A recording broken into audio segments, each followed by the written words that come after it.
이렇게 건강한 모습으로 다시 뵙게 되니 참으로 감사합니다. 우리는 사도 바울이 비시디아 안디옥의 유대인 회당에서 행한 설교의 내용을 살펴보고 있습니다. 설교의 핵심은 인간의 역사를 주관하신 하나님께서 인간을 구원하기 위해서 구원자로 예수님을 이 땅에 보내주셨다는 것입니다. 지난 시간에 살펴본 내용은 예수 그리스도의 길을 예비하는 역할을 했던 세례 요한에 관한 증언으로, 이제 세례 요한은 철저하게 자신을 가림으로 자신의 삶 속에서 오직 예수 그리스도만 드러나게 한 참 믿음의 사람이었습니다. 그리고 오늘 본문부터는 본격적으로 예수에 대한 증언이 나타나는 내용입니다. 먼저 23절 말씀을 함께 보겠는데요. 하나님이 약속하신 대로 이 사람의 후손에서 이스라엘을 위하여 구주를 세우셨으니 곧 예수라. 이미 우리가 알고 있는 바와 같이 하나님께서 당신의 약속대로 다윗의 족보를 통해 구원자 예수를 보내주셨다라는 말입니다. 그리고 이제 26절을 다시 한번 보겠습니다. 형제들아, 아브라함의 후손과 너희 중 하나님을 경외하는 사람들아, 이 구원의 말씀을 우리에게 보내셨거늘. 뭘 보냈다고요? 구원의 말씀을 우리에게 보냈다. 그러니까 본문은 인간을 구원하기 위하여 이 땅에 오신 예수님을 뭐라고 말하고 있습니까? 구원의 말씀이다라고 정의하고 있습니다. 곧 하나님은 말씀이십니다. 말씀이신 하나님께서 빛이 있으라 말씀하심에 빛이 생겼습니다.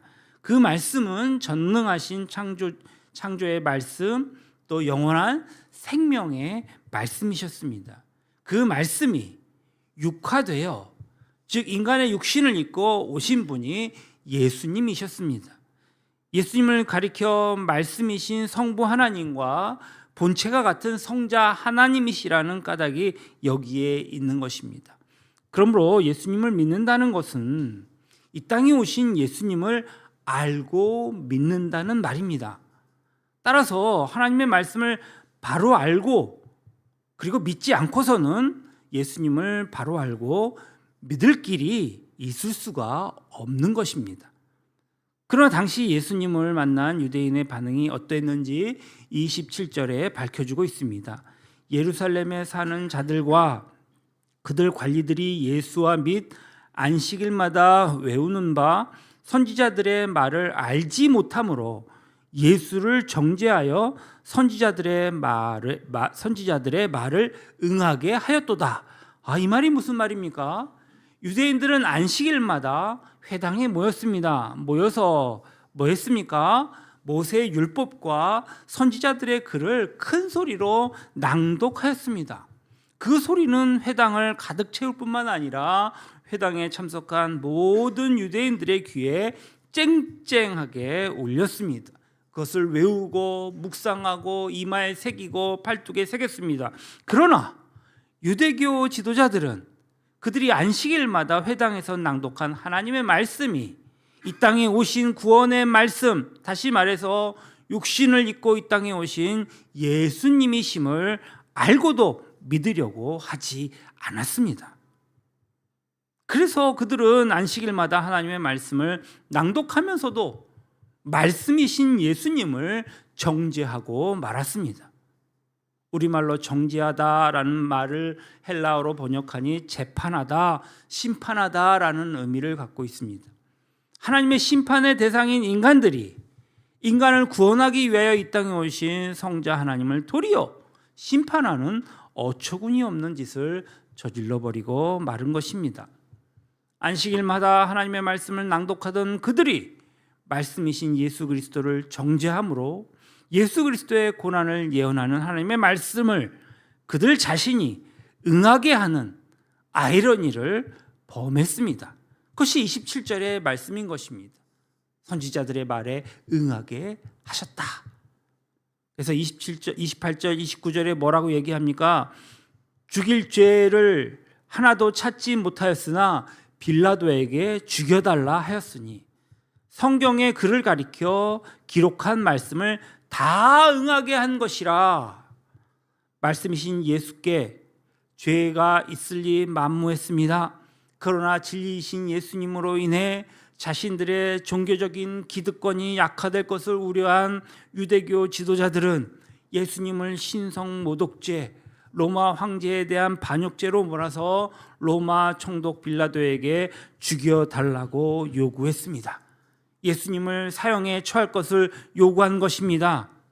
단순 요구가 아니라 백성들을 선동하여서 만약 빌라도 총독이 예수님에게 사형을 선고하지 않을 경우 밀란이 일어날 것이다, 이렇게 빌라도를 압박하면서 그로 하여금 사형 선고도 하지 않을 수 없도록 그렇게 만들고 예수님을 결국 십자가에 못 박아 돌아가시게 한 것입니다.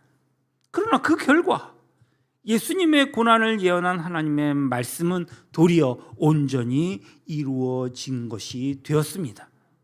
하나님께서 예수님이 이 땅에서 당할 고난과 관련해서 일찍이 이사야 선지자를 통해서 말씀하셨습니다. 이사야서 53장 4절로 8절 말씀입니다.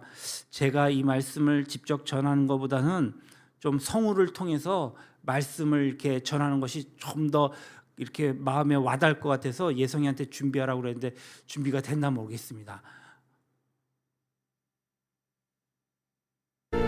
그는 실로 우리의 질고를 지고 우리의 슬픔을 당하였거늘 우리는 생각하기를 그는 징벌을 받아 하나님께 맞으며 고난을 당한다 하였노라.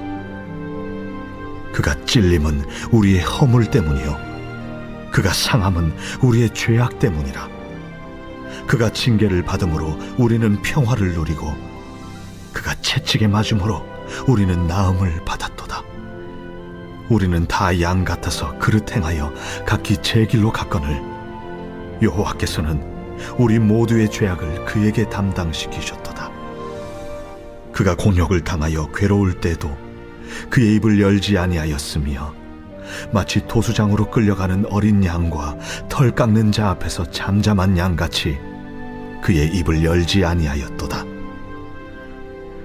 그는 곤욕과 신문을 당하고 끌려갔으나 그 세대 중에 누가 생각하기를 그가 살아있는 자들의 땅에서 끊어짐은 마땅히 형벌받을 내 백성의 허물 때문이라 하였으리요. 아멘. 예, 훨씬 더 감동 깊습니다. 예수님이 이 땅에 오시기 700년 전에 하나님께서는 이사야 선지자를 통해 말씀하신 대로 예수님을 이 땅에서 보내셔서 이 땅에서 고난을 당하셨습니다. 예수님께서는 대제사장과 헤롯과 빌라도 총독에게 차례로 끌려가 곤욕과 신문을 당하셨습니다. 도수장으로 끌려가는 어린 양처럼 십자가를 지고 골고다로 끌려가셨습니다. 그리고 십자가에서 사지가 못 박히고 창에 찔리는 비참한 십자가의 죽음의 형벌을 당하셨습니다. 하나님의 말씀이 그대로 이루어진 것입니다. 놀랍게도 예수님의 고난을 예언하신 하나님의 말씀은 하나님의 말씀으로 밥 먹고 사는 이 유대인 지도자들이 하나님이 말씀이신 이 예수님을 무고하게 정죄함으로 어떻게 보면 1.1획도 어김없이 하나님의 말씀이 이루어진 것입니다. 더욱이 놀랍고도 신비한 것은 말씀이신 예수님을 무고히 정죄하여 십자가에 못 박아 죽인 유대교 지도자들에 의해서 인간을 죄와 사망의 올무에서 구원하시려는 하나님의 구원의 대역사가 성취된 것임을 믿습니다. 예수님께서 징계를 받으심으로 우리가 하나님과의 관계에서 진정 평화를 누리게 되었습니다. 예수님께서 채찍질을 당하심으로 우리의 연약함이 나음으로 입었습니다. 예수님께서 창에 찔리고 십자가에 못 박혀 돌아가심으로 우리가 죄와 사망의 올무에서 해방되었습니다. 자신들의 종교적 기득권을 지키기 위해 하나님의 말씀이신 예수님을 십자가 못 박혀 죽인 이 유대교 지도자들에 의해서 역설적이게도 인간을 구원하시려는 하나님의 말씀이 완벽하게 성취된 것이었습니다. 이와 같은 사실을 전해주는 오늘 본문의 말씀을 통해서 우리는 귀중한 교훈을 얻습니다. 다시 한번 22절 하반절부터 23절을 보겠습니다. 이새의 아들 다윗을 만나니 내 마음에 맞는 사람이라 내 뜻을 다 이루리라 하시더니 하나님이 약속하신 대로 이 사람의 후손에서 이스라엘을 위하여 구주를 세우셨으니 곧 예수라. 하나님께서 다윗의 족보를 통해서 예수 그리스도를 이 땅에 보내신 것은 하나님께서 다윗의 후손을 통해 당신의 백성을 구원하시리라는 약속하신 그 당신의 말씀을 이루시기 위함이었습니다. 그래서 우리는 본문을 묵상하면서 하나님의 말씀은 인간의 역사 속에서 반드시 이루어짐을 재확인할 수 있습니다. 중요한 사실은 하나님께서 인간의 역사 속에서 하나님 당신의 말씀을 반드시 이루시되 언제나 인간을 도구 삼아 이루신다는 것입니다. 예수님께서 인간이 받아야 할 죽음의 형벌을 대신 받기 위하여 고난당하심으로 인간을 죄와 사망의 올무에서 해방시키리라는 하나님의 말씀, 그 말씀은 예수님을 무고하게 정죄한 유대교 지도자들에 의해서 성취되었다는 것입니다. 그런데 그 반면에 생각해 보셨습니까?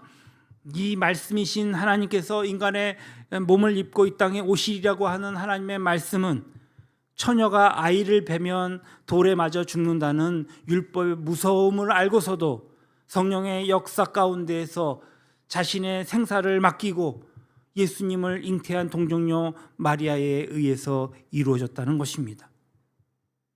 갈라디아서 6장 8절 상절에는 자기의 육신을 위하여 심는 자는 육신으로부터 썩어질 것을 거두고 라는 말씀이 있는데, 풍토병에 걸려도 집으로 돌아가기는커녕 험산줄령 타우루스 산맥을 넘어서 비시디아 안디옥의 유대인 회당에서 지친 몸을, 병든 몸을 이끌고 이제 본문의 설교를 행하고 있는 바울의 삶 속에서 성취되고 있다는 것입니다.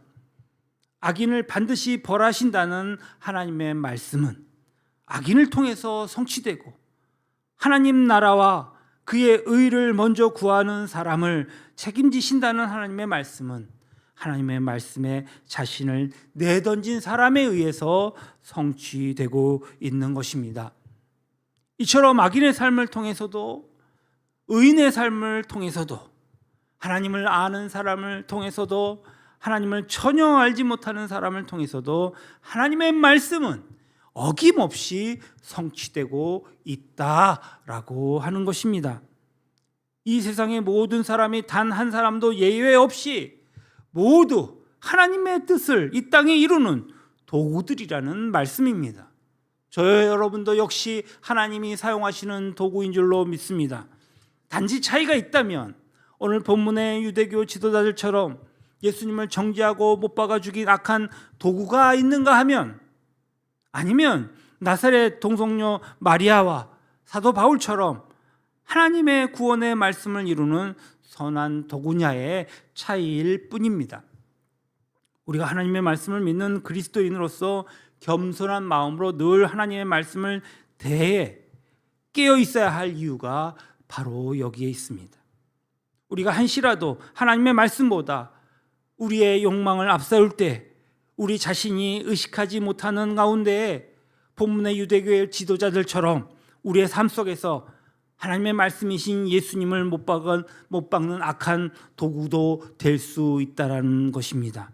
그러나 겸손한 마음으로 하나님의 말씀에 대해 늘 깨어 있을 때 우리가 이 세상에서 아무리 보잘것없는 존재라 할지라도 마치 빈민촌의 나사렛의 가난한 처녀 마리아처럼, 한때는 교회를 짓밟던 폭도였던 바울처럼 우리의 온 몸은 이 시대의 역사 속에서 하나님의 말씀을 잉태하는 하나님의 선한 도구가 될 것입니다.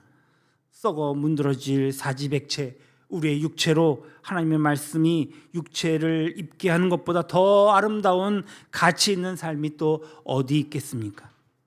오늘 본문을 통해 얻게 되는 또 하나의 교훈은 이것입니다. 고난은 참 생명에 이르는 필수적인 과정이라는 것입니다.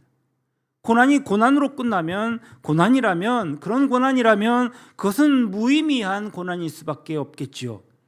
예수님께서 죄인인 우리가 받아야 할 죽음의 형벌을 대신 받기 위하여 십자가에 못 박여 돌아가시는 것만으로 끝나버리셨다면 그 예수님은 결코 우리를 살리는 생명의 구주가 될 수 없었을 것입니다. 당신 자신이 죽음의 먹이에 지나지 않는 분이 어떻게 인간을 죽음의 올무에서 구해낼 수 있겠습니까? 그러나 오늘 예수님의 죽음의 고난은 죽음의 고난으로 끝나지 않았음을 말씀하고 있습니다. 오늘 28절로 30절 말씀입니다. 죽일 죄를 하나도 찾지 못하였으나 빌라도에게 죽여달라 하였으니 성경에 그를 가리켜 기록한 말씀을 다 응하게 한 것이라. 후에 나무에 내려다가 무덤에 두었으나 30절 하나님이 죽은 자 가운데서 그를 살리신지라. 아멘. 예수님을 제물 삼아 인간을 구원하시려는 하나님의 섭리를 위해 당신 자신을 기꺼이 죽음의 고난에 내던진 예수님을 하나님께서 죽음으로부터 다시 살리셨다는 것입니다. 예수님께서는 죽음을 깨뜨리고 부활하신 것입니다. 그래서 예수님께서는 모든 인간을 죽음의 올무에서 영원한 생명의 구주가 되셨습니다. 만약에 예수님께서 죽음의 고난을 통과하지 않으셨던들 결코 이룰 수 없는 참 생명의 승리였습니다. 오늘 본문은 하나님께서 이 땅에 구원자로 보내신 예수님을 가리켜 구원의 말씀이다, 구원의 말씀이다 라고 정의했습니다. 죄인들이 사는 이 세상은 늘 악합니다. 이 악한 세상에서 하나님의 말씀은 언제나 고난을 받게 되어 있습니다.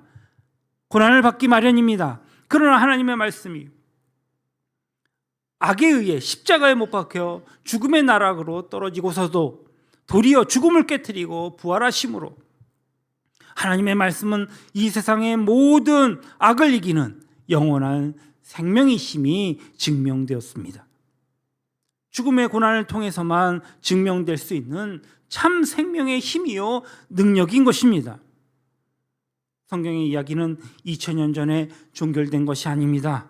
성경의 이야기는 언제나 어디서나 반복되고 있습니다. 2000년 전에도 반복되었고 오늘 우리가 살고 있는 이 시대에도 반복되고 있으며 주님이 오시는 날까지, 아니 1000년 후에도 반복될 것입니다.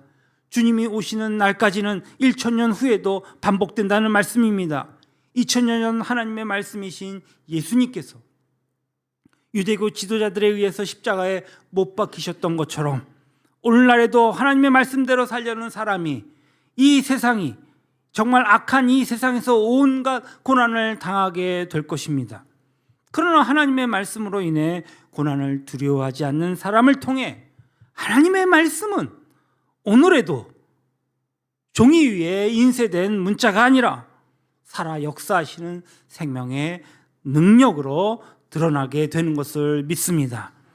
그리고 그와 같은 사람을 통해서 하나님의 말씀은 오늘도 이 세상을 새롭게 하는 것을 믿습니다.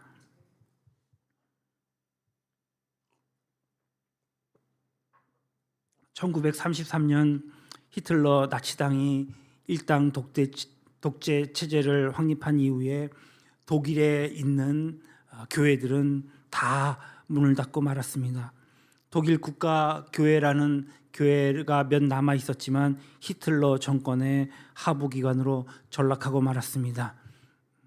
그때에 디트리 보네포 목사를 비롯한 뜻있는 그리스도인들이 컴패싱 처치, 그러니까 고백교회를 결성하였습니다. 그리고 나치의 선전도구로 전락한 국가교회에 맞서서 오직 예수 그리스도만을 구주로 고백하는 신앙교회, 교회 회복운동을 하였습니다. 히틀러가 가만히 둘 리가 없었습니다. 히틀러의 탄압 속에서 이 고백교회 지도자들이 체포당하면서 외형상 이 교회는 와해되고 말았습니다. 그러나 회포 목사를 비롯한 체포를 면한 몇몇 지도자들은 지하 활동을 계속하였습니다. 1939년 보네포는 자신이 예전에 수학했던 미국 뉴욕의 유니언 신학교를 방문했습니다. 그를 아끼던 사람들은 독일에 돌아가지 말 것을 종용하면서 이제 미국으로 망명할 것을 권했습니다. 그 가운데서 독일에서 미국으로 이미 망명한 유명한 신학자가 있었습니다. 나인홀드 니보라는 교수였습니다. 그 교수를 비롯한 여러 명이 보네포의 마음을 정말 흔들면서 미국으로 망명할 것을 권유했지만 그는 보네포는 결코 마음이 동요하지 않고 이 니보 교수에게 다음과 같은 편지를 남기고 다시 생지옥과 같은 독일로 되돌아갔습니다. 만일 지금 내 동포와 함께 실현을 당하지 않는다면 나는 전쟁이 끝난 뒤 독일에서 그리스도인의 삶으로 재건하는 일에 참여할 권리가 없게 될 것입니다. 나는 독일로 돌아갑니다. 그에게 그리스도의 삶의 재건이라고 하는 일이란 하나님의 말씀을 지키는 것을 의미했습니다. 하나님의 말씀을 지키기 위해 고난의 길을 피하지 않고 도리어 고난이 기다리고 있는 독일로 되돌아간 보네포는 그만 1943년 체포되었다가 2년 후에 정확하게 1945년 4월 9일 날 히틀러의 특명에 의해서 교수형을 당해버리고 말았습니다. 히틀러가 베를린 지하 벙커에서 그의 애인 에바 브라운과 함께 자살하기 불과 3주 전의 일이었습니다. 정말 조금만 버텼으면 그의 생명도 부지할 수 있었건만 보네포 목사는 향년 39세의 젊은 나이였습니다. 그런데 여러분, 그가 전쟁이 끝나기도 전에 죽었으므로 그리스도인의 삶을 재건하겠다던 그의 희망은 무산된 것입니까? 결코 그렇지 않습니다. 하나님의 말씀을 지키기 위해 죽음의 고난마저 불사했던 그로 인해서 이제 무너졌던 독일 교회가 다시 회복되고 있었던 것입니다. 하나님의 말씀을 위해 죽음도 두려워하지 않는 그를 통해 하나님의 말씀이 죽음을 초월하는 생명의 능력으로 드러나게 된 것입니다. 보네포가 유별났기 때문에 그만한 그런 행동을 취한 것이 아닙니다. 이제 보네포와 동시대의 인물인 독일의 천재 물리학자 베르너 하이젠베르크도 마찬가지였습니다. 보네포보다 5살 연상이었던 하이젠베르크가 약관 26세 때 불확정한 원리를 발표하면서 세상을 놀라게 했고 31세에 그는 노벨 문학상을 받았습니다.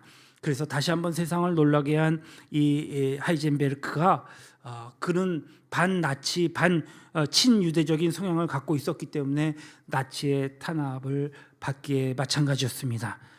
보네포가 미국을 방문했던 1939년 하이젠베르크도 역시 미국에 있었습니다. 시카고 대학의 초청을 받아서 그곳에서 수개월 동안 특강을 하고 있었습니다.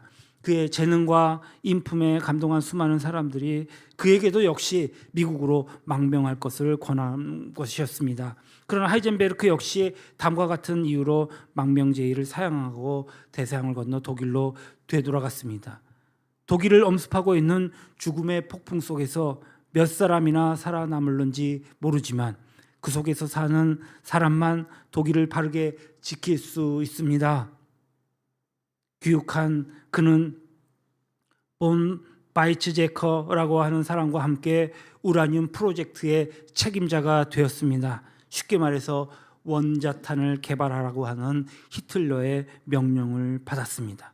당시 독일이 우라늄 프로젝트에 관한 더 많은 기술 축적이 있었음에도 불구하고 원자탄 개발이 미국에 뒤진 것은 바로 이 하이젠베르크가 원자탄 개발을 지연시켰기 때문이라는 것으로 전해지고 있습니다.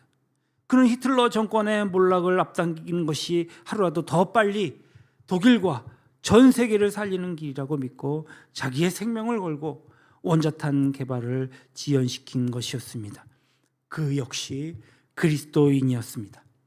하이젠베르크도 하나님의 공의를 위해 자기의 생명을 건 사람이었기에 보네포처럼 독일을 살리는 그리스도인 가운데 한 사람이 될 수 있었습니다.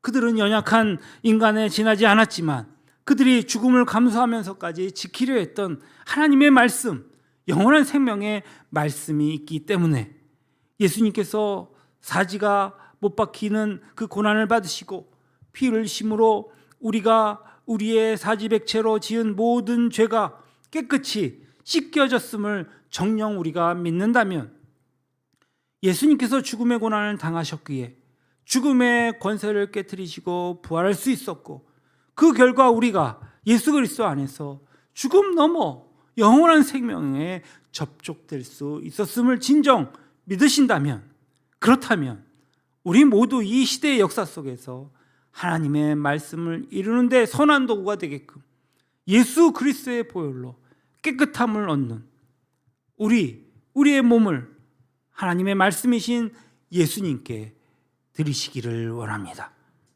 하나님 말씀 위에 그 어떤 고난도 두려워하지도 마십시다. 하나님의 말씀으로 인해 당해야 하는 불이익도 기꺼이 감수하십시다. 하나님의 말씀을 위해 고난당하고 불이익을 감수하는 것은 하나님 앞에서 결코 고난도 불이익도 아닙니다. 그것이야말로 하나님의 말씀이 우리의 삶 속에서 생명으로 역사하시게 하는 길이요, 하나님의 말씀이 우리를 통해 이 시대를 살리게 하는 유일한 길인 줄로 믿습니다. 하나님의 말씀을 십자가에 못 박아 돌아가신 예수님을 죽음에서 다시 살리신 영원한 생명과 능력의 말씀이시기 때문에 우리는 예수 그리스도를 믿고 말씀을 지키기 위해 어떠한 불이익도 감수할 수 있는 그러한 저와 여러분 되시기를 주님의 이름으로 축원합니다. 주님의 이름으로 축원합니다. 기도하십시다.